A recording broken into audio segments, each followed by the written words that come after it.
Pernah nggak kamu berdiri di lorong sekolah yang udah berumur lebih dari seabad, terus tiba-tiba ngerasa kayak ada orang lain nih, berdiri tepat di belakang kamu. Padahal kamu sendirian. Kamu balik, gak ada siapa-siapa.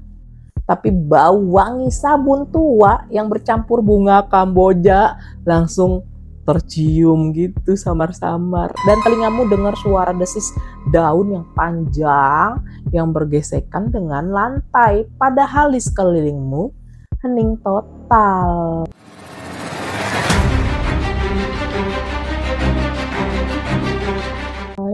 Lalalala. Bukan imajinasi, bukan kelelahan belajar. Ini adalah kisah yang udah hidup di antara tembok-tembok tebal bangunan ini sejak puluhan tahun yang lalu. Kisah yang diwariskan dari mulut ke mulut, dari angkatan ke angkatan, dari masa sekolah elit zaman Belanda sampai sekarang. Kisah tentang Nancy. Banyak yang bilang ini cuma cerita buat nakut-nakutin anak baru. Banyak guru yang bilang ini cuma mitos biar murid gak berkeliaran nih di jam istirahat atau sepulang sekolah. Tapi kalau cuma karangan, kenapa penjaga sekolah yang udah kerja di sini sejak tahun 1970-an semuanya punya cerita yang sama persis? Kenapa catatan kejadian aneh udah ada di buku tamu sejak tahun 1950-an? Dan kenapa nih sampai hari ini satu ruangan di ujung lorong lantai 2 itu pintunya selalu dikunci, digembok ganda, nggak pernah dipakai untuk kegiatan apapun. Padahal ruangan sebelahnya persis sama, dipakai setiap hari. Kenapa tuh? Sore itu jam 5:45 tahun 2019, 3 anak kelas 12 yang tertinggal mengerjakan tugas baru sadar satu hal. Cerita tentang Nancy bukan sekedar legenda, dan siapapun yang berani melihat wajahnya secara langsung akan membawa rasa itu sampai seumur hidup. Yuk kita telusuri jejaknya, mulai dari saat bangunan ini pertama kali berdiri, sebelum nama Nancy disebut-sebut, sebelum ruangan itu menjadi tempat yang paling ditakutin. Bangunan megah ini bukan baru dibangun pas kemerdekaan. Kalau temboknya bisa bicara, dia bakal cerita nih tentang tahun 1916.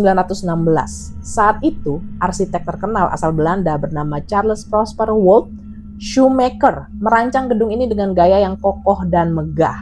Berdiri di atas tanah seluas lebih dari 14.000 meter persegi di jantung kota Bandung. Bandung lagi. Awalnya gedung ini bernama Huger Burger School T Bandung atau disingkat HBS. Ini mana nggak tahu spellnya benar atau enggak, pokoknya itu. Sekolah elit yang hanya boleh dimasukin anak-anak pejabat Belanda dan kaum ningrat pribumi terpilih. Di sini belajar anak-anak yang kelak jadi tokoh penting. Tapi di sini juga tersimpan kisah-kisah sedih yang nggak pernah tertulis di buku sejarah resmi. Kisah apa ini? Tahun 1942 saat Jepang masuk, gedung ini sempat dipakai sebagai markas militer. Lalu tahun 1947 sampai 1950 saat masa peralihan kekuasaan, pagi harinya dipakai sekolah untuk anak Belanda, sore harinya untuk anak-anak pribumi yang mulai belajar menguasai ilmu pengetahuan. Hingga akhirnya tahun 1952 gedung ini resmi menjadi sekolah negeri untuk semua anak. Dan setahun kemudian, tepatnya tahun 1953, nama yang kita kenal sekarang mulai dipakai secara resmi. Pasti kamu nyarikan ini sekolah apa, kamu tebak aja sendiri, ya.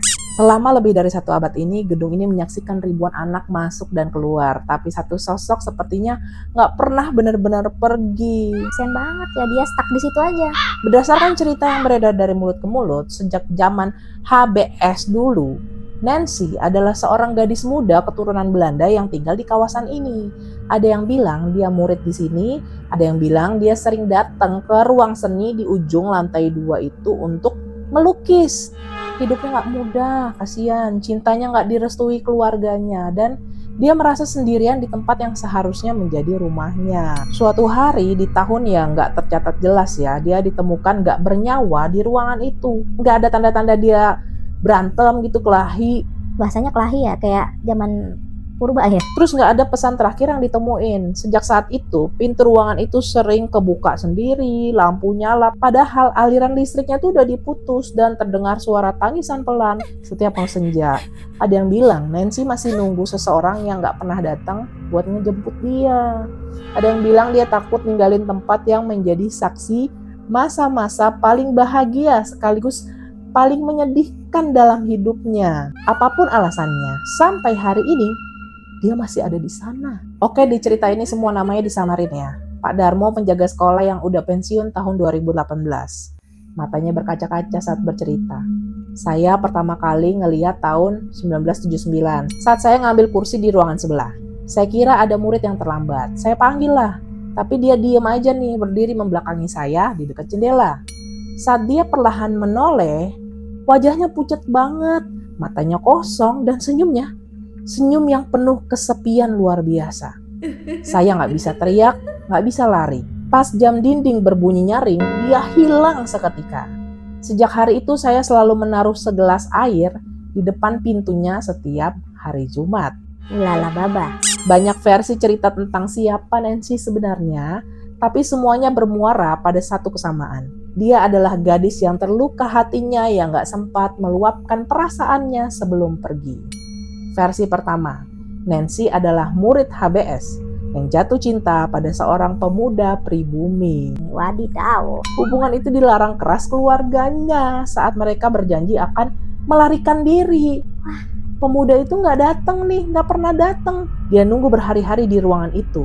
Akhirnya Nancy memutuskan mengakhiri hidupnya di tempat yang seharusnya menjadi awal kebahagiaannya. Ya ampun, Neng. Versi kedua, Nancy bukan murid, melainkan putri pemilik tanah sebelum sekolah ini dibangun. Dia dijaga ketat keluarganya dan gak boleh keluar rumah. Saat tanahnya diambil untuk pembangunan sekolah, dia merasa dunianya dirampas. Dia menghilanglah secara misterius dan orang percaya arwahnya tetap menjaga setiap sudut bangunan yang berdiri di atas tanah warisannya. Duh, kenapa malah merinding ya? Banyak versi cerita tentang siapa Nancy sebenarnya, tapi semuanya bermuara pada satu kesamaan. Dia adalah gadis yang terluka hatinya yang gak sempat meluapkan perasaannya sebelum pergi. Versi ketiga, cerita yang paling sering didengar dari angkatan tahun 80-an sampai sekarang. Nancy memang pernah bersekolah di sini pasca kemerdekaan. Dia sangat pandai melukis, tapi sering diejek karena penampilannya yang berbeda dan sifatnya yang tertutup. Jadi Nancy ini introvert banget. Suatu hari dia menghilang dan 3 hari kemudian ditemukan di ruang seni itu bersama kanvas yang belum selesai digambar. Lukisan seseorang yang sedang melambaikan tangan seolah berpamitan. Gak ada catatan resmi yang nulis nama lengkapnya atau tanggal kematiannya. Mungkin sengaja disembunyiin, mungkin memang gak pernah dicatat. Tapi satu hal yang pasti, kehadirannya gak pernah nyakitin siapapun yang menghormatinya. Dia cuma ngebuat bulu kuduk merinding pada mereka yang berniat jahat atau yang berani ngejek dia. Sebut saja Bu Ratna, guru seni yang mengajar di sini selama 25 tahun. Beliau cerita, saya beberapa kali mendengar suara kuas bergesekan dengan kanvas dari dalam ruangan yang terkunci. Kadang saya ngelihat bayangan tangan yang bergerak di balik celah jendela. Tapi saya nggak pernah takut. Saya selalu bilang pelan, Nancy, kami hormati kamu. Tolong tenanglah. Seketika suaranya berhenti. Oke, tim Manai sudah mengumpulkan lebih dari 45 kesaksian dari angkatan lama sampai yang baru lulus, petugas kebersihan, guru, bahkan kontraktor yang pernah perbaikin atap di sana. Ini yang paling jujur dan penuh detail yang jarang diceritain orang. Tapi kamu mau percaya atau enggak, itu terserah kamu. Kesaksian yang pertama, cerita dari Riri, lulusan tahun 1987. Ini kata dia, saat itu kami kelas 3, 2 minggu lagi ujian akhir. Kami bertiga, saya, Yudi, dan Sheila, iseng mau uji nyali. Hari libur nasional, kami masuk lewat celah pagar belakang yang patah. Jam dinding rumah saya pas jam 11 malam saat kami sampai di halaman sekolah.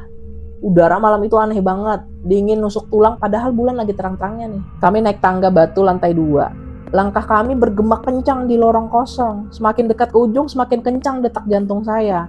Tiba-tiba bau Kamboja menyengat menyeruak. Padahal di lingkungan sekolah, nggak ada satupun pohon Kamboja saat itu. Ih, hadau. Yudi nih yang paling berani, dia maju paling depan, ngetuk pintu kayu tua itu 3 kali, keras-keras, lalu dia teriak, "Hey Nancy, katanya kamu penasaran sama orang sini, keluar kalau berani." Buset, ditantangin. Jangan nantangin coy. Seketika juga senter kami 3-3-nya mati serentak. Buset. Gelap gulita, hening sebentar, lalu terdengar suara tangisan perempuan yang sangat panjang dan pilu. Bukan dari luar, tapi rasanya kayak ada tepat di tengah-tengah kami. Sheila langsung mencengkram lengan saya sampai sakit. Tangannya tuh udah dingin banget kayak es gitu. Karena saking ketakutannya. Kemudian kami dengar krek, krek. Suara gagang pintu besi berkarat berputar pelan, sangat pelan. Seolah ada yang memeganginya dengan lembut. Saya nelan ludah susah payah. Mau lari tapi kaki saya terasa berat seolah ditempel semen. Tiba-tiba Yudi mendesah pelan dan jatuh terduduk. Dia pingsan. Lagian Yudi, kenapa lu? Kenapa lu tantang Yudi? Saya dan Sheila merayap mundur sambil nyeret tubuhnya Yudi nih. Napas kami udah tersengal-sengal udah. Baru saat kami sampai di ujung tangga, senter kami nyala sendiri secara tiba-tiba. Saya noleh ke belakang, pintu itu masih tertutup rapat seperti nggak pernah tersentuh siapapun. Tapi di lantai depan pintu ada genangan air bening kecil yang bentuknya seperti kaki gitu. Seperti kaki yang nggak pakai sepatu gitu. Yudi demam tinggi seminggu penuh, mengigau terus-terusan. Dia bilang, jangan marah, kami cuma iseng, maaf. Sampai sekarang dia nggak pernah mau lewat depan sekolah ini, apalagi masuk. Lagian Yudi, iseng banget, buset deh. Ini kesaksian kedua cerita dari Pak Ujang, petugas kebersihan sejak 1999. Saya udah bersihin sekolah ini hampir 25 tahun. Setiap pagi jam 5 pagi saya datang. Dan kalau mau lewat depan ruangan itu, saya selalu sapa duluan nih. Permisi Neng Nancy, abang mau sapu lorong ya? Jangan kaget ya. Biasanya setelah itu terasa angin sepoi-sepoi lembut nyentuh wajah saya. Pernah sekali tahun 2012, saya buru-buru karena mau jemput anak sakit. Jadi lewat gitu aja tanpa bilang apa-apa. Baru 2 langkah lewat pintu, sapu lidi yang saya pegang tiba-tiba tertahan gitu di udara seolah ada tangan yang gak kelihatan yang nahan ujung sapunya. Saya tarik pelan gak lepas, tarik kuat malah terasa berat banget. Saya berhenti lalu noleh ke pintu. Di balik kaca jendela yang agak burem, saya lihat ada bayangan samar berdiri tegap, enggak bergerak, cuma diam natap. Saya langsung sadar. Saya tunduk sedikit dan bicara pelan. Ampun Neng, tadi abang buru-buru, nggak sengaja nggak sapa, maaf ya. Baru kata itu selesai, sapu saya terasa ringan lagi. Bayangan itu perlahan hilang. Sejak hari itu, nggak pernah lagi saya lupa menyapa, sesibuk apapun saya. Kadang, kalau saya taruh sedikit gorengan di depan pintu saat hari raya, besok paginya wadahnya kosong, bersih. Pak Ujang mungkin diambil sama kucing, bisa jadi kan? Agak bingung juga mana kalau soal ini ya. Kesaksian yang ketiga ini cerita dari Dinda lulusan tahun 2015. Saat itu jam 6:30 malam sekolah udah sepi total. Saya baru sadar dompet saya ketinggalan di laci meja kelas. Ada KTP dan uang buat bayar sekolah besok. Saya naik ke lantai 2 sendirian. Lampu lorong menyala terang waktu saya naik. Tapi tepat saat saya berhenti depan pintu kelas saya, plak, semua lampu mati serentak. Wah, saya kaget dong. Mau teriak tapi suara tercekat di tenggorokan. Saya langsung nyender di dinding nih. Dindingnya dingin lagi. Mata saya berusaha ngeliat di kegelapan. Tiba-tiba telinga kanan saya dengar suara bisikan yang sangat lembut. Persis seperti anak perempuan seusia saya. Dia ngomong gini, jangan takut, lampunya cuma mau istirahat sebentar. Cepat ambil barangmu, pulanglah sebelum bulan naik tinggi. Belum waktumu tinggal di sini. Alah, itu maksudnya gimana ya? Suaranya nggak nakutin sih, malah teduh banget. Kayak suara kakak perempuan gitu yang nenangin. Saat suara itu hilang, bau Kamboja lembut nyelimutin saya gitu, bikin rasa takut saya berkurang pelan-pelan. Saya ambil dompet, terus lari ke tangga. Baru satu kaki nyentuh lantai 1, semua lampu lorong di atas nyala kembali sekaligus. Saya berhenti napas di halaman dan melihat ke bawah kaki saya. Di sana ada satu kelopak bunga Kamboja segar. Warnanya putih bersih, nggak layu sedikit pun. Sampai sekarang, kelopak itu saya simpan di buku harian saya. Anehnya, sampai 5 tahun kemudian, bentuknya masih sama persis. Cuma warnanya berubah jadi sedikit kekuningan. Gimana ya?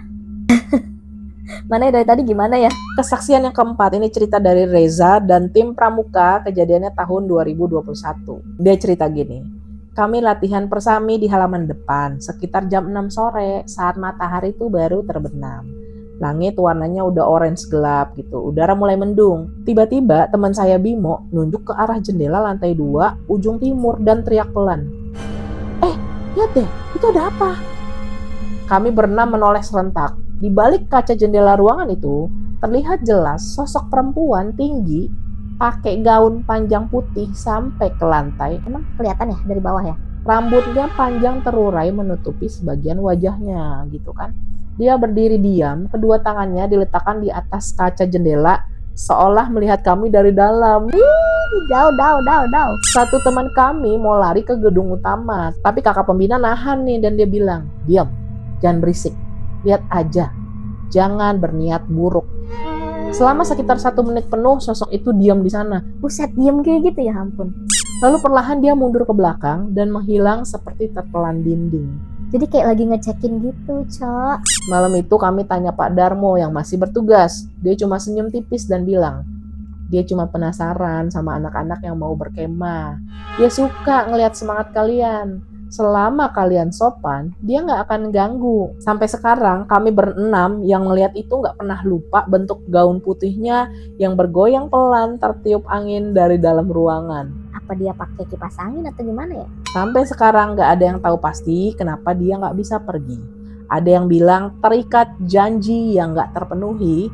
Ada yang bilang ngerasa bertanggung jawab nih ngejaga sekolah ini. Wah, gile. Orang pintar bilang, Nancy cuma anak yang gak pernah diterima sepenuhnya di dunia yang hidup ini, yang nyata ini. Di sini dia ngerasa aman, di sini dia diakui. Jadi setiap bulan Juni, penjaga selalu nemuin kelopak Kamboja segar di depan pintunya. Padahal gak ada yang ngeletakin, gak ada pohon di sekitar. Ruangan itu gak pernah direnovasi, dibiarin aja kayak dulu, seolah sekolah menghormati haknya untuk tetap tinggal. Bisa begitu ya? Ini bukan sekedar cerita horor, ini kisah tentang perasaan yang bertahan melewati 100 tahun, tentang keinginan sederhana, sekedar diakui keberadaannya. Nancy mungkin menakutkan bagi kita, tapi bagi dirinya, dia cuma gadis yang nunggu waktunya pulang. Kasian banget dia nggak pulang-pulang. Kalau kamu lewat sini dan mencium bau Kamboja nggak jelas gitu kan, Kambojanya samar-samar gitu baunya, jangan lari, cukup ucapin pelan aja. Kami tahu kamu ada di sini, kami menghormatimu. Siapa tahu itu sapaan yang dia tunggu sejak lama. Atau enggak didoain aja biar dia cepat pulang. Pulang ke alam baka gitu. Teman Manai, kalau kamu punya pengalaman sendiri di gedung sekolah ini, tulis dengan sopan di kolom komentar ya. Hargai apa yang belum kita pahami sepenuhnya. Jangan lupa like, share, dan subscribe Manai Berkisah dan nyalakan lonceng notifikasinya supaya kamu tidak ketinggalan kisah-kisah misteri lainnya. Terima kasih sudah menonton, Manai pamit, undur diri. Bye-bye.